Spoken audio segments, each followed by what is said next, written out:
everyone, it's William Rudge with Living Truth for today. The ministry will give you reasons for the hope that we have in Jesus Christ.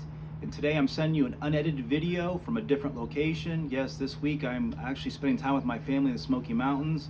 And I wanted to send you a verse that was making me think of the backdrop that's behind us. This is Psalm 121. This is what it says in verse 1 and 2.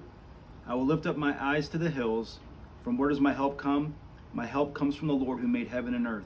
You know, besides that backdrop, the reason why I thought this verse was important, why I want to share with you, is because besides spending time with my family this week, we brought my in-laws, and my father-in-law currently is facing liver failure. Thankfully, a couple of days ago, he got put on the liver transplant list. But we recognize as a family, he has a difficult battle ahead of him, and we wanted just to get away and just spend time together as a family. And what a powerful reminder, as I'm looking at these mountains behind me, or these hills, that God is in control of everything. And so easy sometimes for all of us just to focus upon the challenge we're going through, the circumstances that we're in, rather than lifting our heads up and remind ourselves where our strength comes from. But an important part of knowing where our strength comes from is knowing who our source of strength is. Because the thing that we often lose is we don't have that connection with God, and it's so easy for us to lose that faith and trust that He can help us through it. I remember one time I take my daughter a few years when she was younger to the hospital, and she had to get some blood work done, nothing major. So my wife, who was a nurse, was working that day. She said, "Can you please take her to the hospital?" And the whole time we're going to the hospital, my daughter keeps asking me, "Dad, what are they going to do? Dad, it's going to be painful. Dad, can you explain to me what's going to go on?" And of course, as a father, the whole time on the ride there, I'm just trying to calm her down, just trying to reassure everything's going to be okay, even though in my own heart, I'm not quite sure what's going to go on. And as we get to the hospital and pull in the parking lot, I open the door and my daughter hands me a note.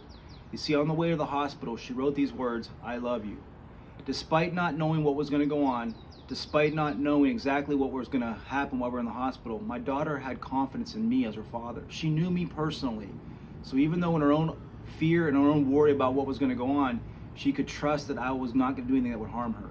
And see, the reason why she knew me is because she spent time with me.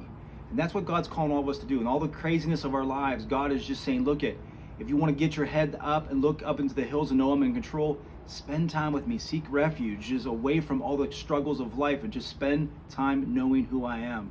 And as you look back at those mountains behind me, just be mindful of two things. First of all, our help does come from the Lord, the maker of heaven and earth. And secondly, separate yourself right now to spend time with God. And the more that you know God, the more you're going to be able to trust Him through those difficult times.